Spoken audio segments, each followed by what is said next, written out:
दर्शक एवं श्रोता बंधुओं का रियल हिस्ट्री मिरर में स्वागत एवं अभिनंदन है।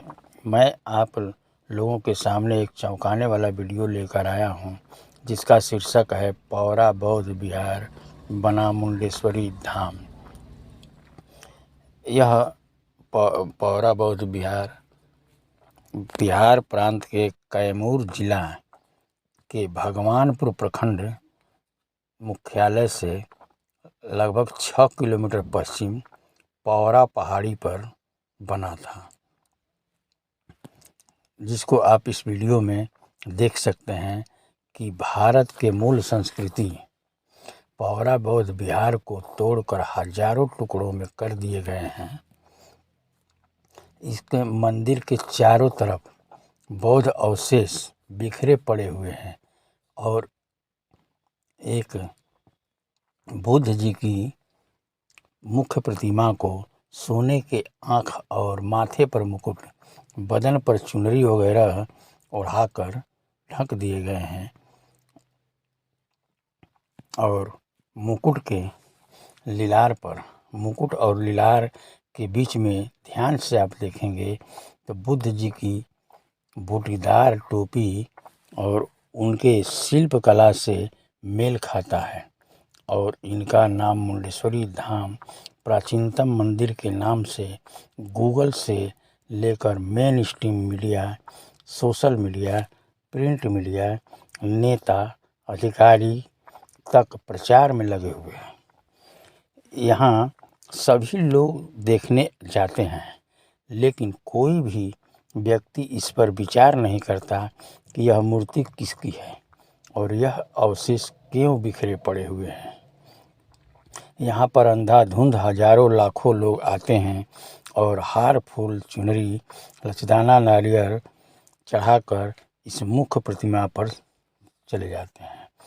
कुछ लोग छोटे छोटे बच्चों का बाल मुंडन भी कराते हैं। कुछ ऐसे भी भक्त आते हैं जो इस प्रतिमा के सामने बकरा चढ़ाते हैं। टीवी चैनल और सोशल मीडिया पर बहुत जोर शोर के साथ प्रचार किया जाता है कि मुंडेश्वरी माँ के यहाँ जो बलि चढ़ाया जाता है कुछ समय तक बेहोश रहता है और बाद में जी जाता है। इस बकरे की बलि को एक चमत्कार बताया जाता है। यही चमत्कार के नाम से मुंडेश्वरी धाम प्रसिद्ध है। बौद्ध परंपरा के अनुसार इस पौरा बौद्ध विहार में प्राचीन काल में समण यानी श्रमण यहाँ आते थे और बौद्ध भिक्षुओं यानी बमण लोग से प्रवचन ग्रहण करते थे और चीवर धारण करते थे। प्रवचन ग्रहण करने से पहले यहाँ समण यानी श्रमण लोग अपना बाल मुंडन कराते थे। उसके बाद पंचशील का पाठ पढ़ाया जाता था। उसके बाद अष्टांगिक मार्ग पढ़ाया जाता था और उसके चारों तरफ से बौद्ध भिक्षुओं के रहने के लिए एक संघा राम था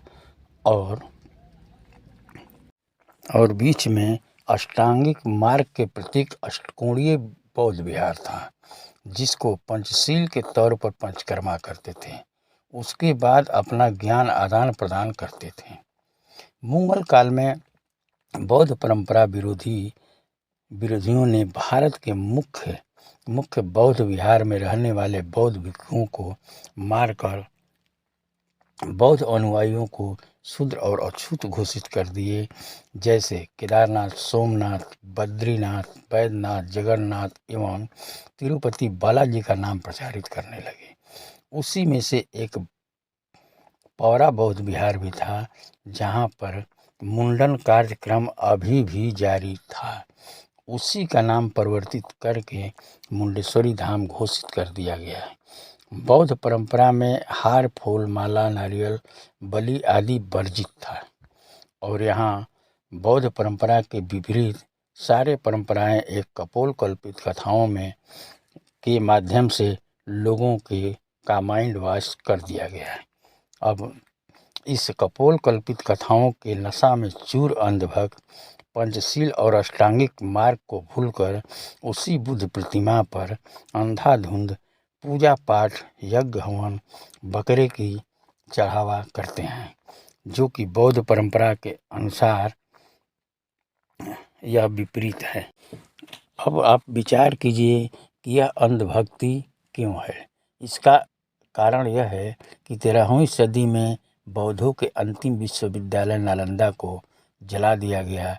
उसके बाद सभी बौद्धों का शिक्षा का केंद्र समाप्त हो गया और ब्राह्मण समाज ने मुस्लिम शासक और मुगल शासकों से गठबंधन करके बौद्धों की सारी चल एवं अचल संपत्ति लूट कर अपने और मुस्लिम शासकों में बांट लिया और मुस्लिम शासकों से मिलकर वर्ण व्यवस्था बनाकर 4 वर्णों में ब्राह्मण, क्षत्रिय, वैश्य, शूद्र में बांट दिया और इन सब बौद्धों को शिक्षा पर रोक लगा दिया और जितना भी भारत में बौद्ध विहार, स्तूप, संघाराम था, सभी को तोड़ फोड़ कर दिया गया। जिनका जितना हो सके उतना तोड़ा गया और जो बचा उसे मंदिर घोषित कर दिया गया। अब इस बौद्ध विहार तोड़ने वाले का नाम काला पहाड़ था, जिसका मूल नाम काला चंद राय जो ब्राह्मण जाति से था। इसका इतिहास गवाह है कि इन्होंने ब्राह्मण होते हुए भी मुगल काल यानी 16वीं सदी में मुस्लिम धर्म अपनाकर बहुत से बौद्ध विहार जैसे जगन्नाथ, कोणार्क मंदिर या पौरा बौद्ध विहार को तोड़कर तहस नहस किया और बचे खुचे बौद्ध विहार को मंदिर में कन्वर्ट किया। अब इस बौद्ध विहार को देवी देवताओं का मंदिर बताने के लिए तरह तरह के कपोल कल्पित कहानियाँ लिखने लगे और अनपढ़ बौद्ध अनुयायियों यानी शूद्रों को कथा कहानियों के माध्यम से सुनाने लगे। अब पौरा बौद्ध विहार के संबंध में एक कहानी गढ़ी गई। यह कहानी चंडमुंड नामक 2 राजा थे जो आपस में सगे भाई थे। दोनों ने धर्म के खिलाफ चलने लगे और उसी पर एक मुंडेश्वरी देवी का अवतार हुआ और इन दोनों भाइयों को अलग अलग जगह पर मार दिया गया। जहाँ मुंड मरा वहाँ मुंडेश्वरी धाम बना, जहाँ चंड मरा वहाँ चंडेश्वरी धाम बना। जबकि यह निश्चित समय नहीं बताते कि किस सन में चंडमुंड नाम का राजा था। यही इनकी काल्पनिक कहानियाँ हैं। मंदिर में प्रवेश करने पर एक पंचमुखी बुद्ध प्रतिमा बनाया गया है, जो बौद्ध की महायान शाखा द्वारा बनाया गया है। उसको लोग पंचमुखी महादेव घोषित कर दिए हैं, जबकि बुद्ध का 5 मुख 8 मुख का कितने पुरातात्विक प्रमाण उपलब्ध हैं। अब आप इन अवशेषों को देखकर अंदाज़ा लगा सकते हैं कि इस वीडियो में कितनी सच्चाई और इस बिखरे हुए अवशेषों का मिलान महाबोधि विहार गया, भरहुत स्तूप एवं सांची स्तूप के अवशेषों से करके कृपया अपनी प्रतिक्रिया जरूर दें। इस वीडियो में इतना ही और आगे आप इस चैनल को लाइक, सब्सक्राइब एवं कमेंट जरूर करें। धन्यवाद।